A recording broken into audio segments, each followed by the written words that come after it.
Bien, vamos a empezar con la primera experiencia, chicos. Vamos a hacer la primera transición de un estado a otro.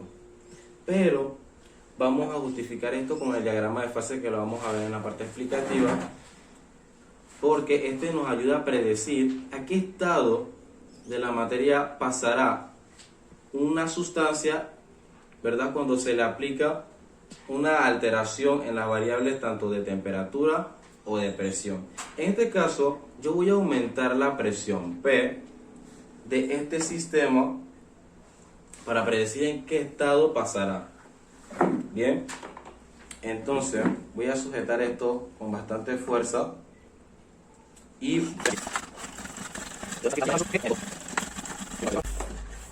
bien, se sabe que la presión de acá adentro va a ser mayor que la de los exteriores, así que cuando quitamos esto, miren lo que está saliendo, mírenlo detenidamente. Parece vapor de agua, ¿verdad? Tiene un color blancuzco y yo puedo apreciarlo acá adentro de la botella. Veamos a partir de la explicación qué nos dice el diagrama de fase cuando aumentamos la presión. Aquí tenemos el diagrama de fase del agua, en donde se pueden notar las características principales. A 0 grados Celsius y a una atmósfera de presión, tenemos que el agua se encontrará en estado sólido. Cuando está en temperatura ambiente y una atmósfera de presión, se encuentra en estado líquido. Y cuando las condiciones de 100 grados Celsius y una atmósfera de presión están, se encuentra en estado gaseoso. Entonces, nos situamos aquí a la temperatura ambiente, 25 grados Celsius y una atmósfera de presión, que es lo que teníamos inicialmente en la botella de agua, ciertamente. Sucede que cuando hemos aumentado a una presión P, realmente no sabemos con exactitud qué cantidad de presión le hemos aumentado, pero sí sabemos que estamos aquí. Si esto está delimitado de sólido, vapor y líquido, todavía nos encontramos con la fase líquida, ¿verdad? Pero lo que hemos notado es un vapor saliendo de esta botella. Pues esto no es vapor. Resulta que cuando se le ejerce esta presión a esta botella, lo que está sucediendo es que se está evaporando más rápido el agua. Ojo, evaporación y ebullición no son lo mismo.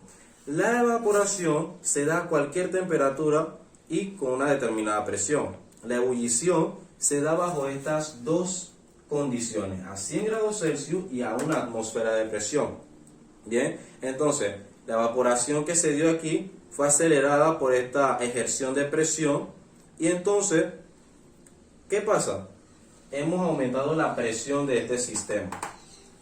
Entonces, cuando esta la hemos destapado, hay una interacción entre la presión externa con la que está adentro, haciendo una diferencia de presión muy brusca, lo que hace que el gas que se había evaporado de este líquido pase a condensarse.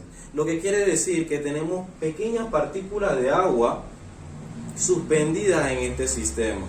Y el diagrama de fase es muy importante porque nos ayuda a predecir correctamente el estado que pasará una sustancia determinada cuando aumentamos o la temperatura o la presión. En este caso, al aumentar la presión, todavía nos mantenemos en el estado líquido, pero hubo un equilibrio dinámico, bien, porque había agua evaporada y el agua condensada. Había una mezcla de estos dos procesos. Pues bueno, chicos, vamos a empezar con la segunda experiencia. Estamos en el laboratorio y se nos presentan 3 vasos con 3 líquidos diferentes. Nos dicen que 2 de estas son disoluciones y que una es el agua pura. Realmente no puedo saber cuál es cuál aquí. Nos dicen que una es una disolución de agua con alcohol y la otra es de agua con sal. Según las normas del laboratorio, yo no puedo probar estas sustancias, tampoco puedo olerlas. Entonces, ¿cómo podría yo hacer para identificar estas? Bien, debemos saber algo, las fuerzas intermoleculares y las propiedades coligativas. Vamos a someter esta congelación. Vamos a hacer que estos 3 los pongamos a bajas temperaturas por 1 hora y media. Y el primero que se congele será el agua. El segundo que se congelará será el agua con sal. Y la tercera será el agua con alcohol. O quizás nunca se llegue a congelar. Pues bien, la explicación que se le da a esto son las propiedades coligativas y las fuerzas intermoleculares que serán explicadas después de que procedamos a terminar con esta experiencia. Entonces, no sé quién es quién, pero tengo una idea de quién se congelará primero para poder identificarla. Entonces, vamos a meter esto en el freezer. Después de 1 hora y media, estos son los resultados. Entonces, ahora sí, podemos tener una clave para identificar quién es quién aquí. Pues bien, nuestro congelador estaba a una temperatura bajo cero. Pues bien, el agua debía estar claramente congelado, como se puede apreciar, está totalmente congelado. Bien, entonces, este es el agua. Perfecto. Entonces, ahora con esta disolución de agua con sal, puedo distinguir que es ella, pues, este tiene agua, sí, pero la sal baja un poquito su punto de congelación a como unos -12 o unos -15 grados Celsius. Entonces por eso está ligeramente congeladito. Tiene algunos cristales de hielo, pero su mayor parte está acuosa. Bien, y el alcohol, el agua con alcohol, que al parecer no le ha hecho mucho efecto el frío, no se ve para nada congelado. Entonces ya sé que este es el alcohol. Pero ¿qué explicación le podría yo dar a esto? Por medio de las fuerzas intermoleculares y las propiedades coligativas, los vamos a ver ahora. Vimos que el agua se congeló primero que la sal, está ligeramente congelada y tiene la mayor parte líquida, y luego el alcohol, que no le ha pasado absolutamente nada, solamente está frío. Bien, vamos a dar una explicación en las fuerzas intermoleculares. Sucede que en el agua tiene más capacidad de formar puentes de hidrógeno con otras moléculas. Las fuerzas intermoleculares que se dan en estas son las del puente de hidrógeno, y estas, mientras mayor sean, va a tener mayor fuerza de cohesión esta.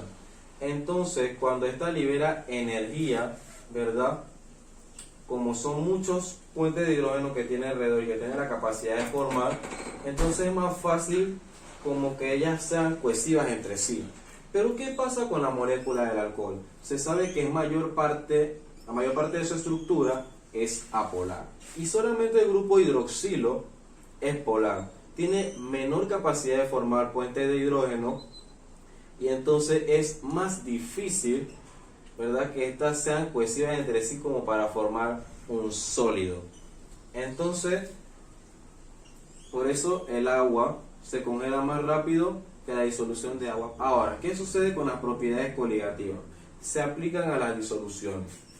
Bien, entonces, el agua, como está pura, ¿verdad? Aquí no hay nada que ver con las propiedades coligativas si él está en estado puro. Pues, ¿qué pasa?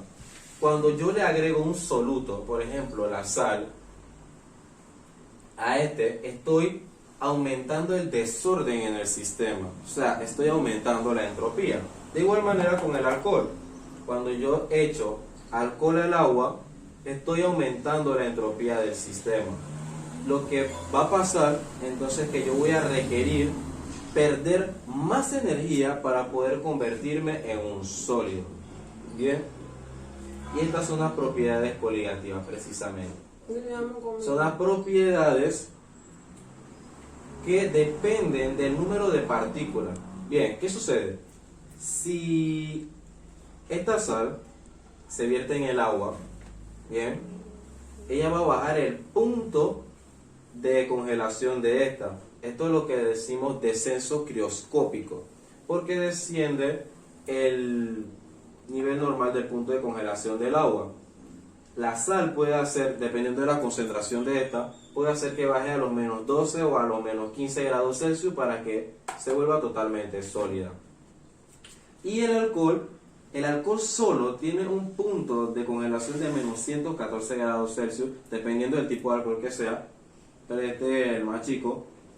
Y si este se le agrega al agua, tiene un punto de congelación de -50 grados Celsius, o sea, muy grande. Entonces, lo que quiero ver es que las propiedades coligativas, ¿verdad?, también afectan el cambio de fase entre una sustancia y la otra. Normalmente estamos asociados a que los cambios de fase se dan solamente por la temperatura y que éstas tienen que ganar o se le tiene que suministrar una energía para que pasen de un estado al otro. Hemos visto en el día de hoy que hay otros factores que también inciden en la transición de un estado de agregación a otra, como son la presión, las fuerzas intermoleculares y las propiedades coligativas, las cuales pueden alterar muchas propiedades o la temperatura a la que puede cambiar de un estado a otro. Entonces, bien, pues muchas gracias por su atención, chicos.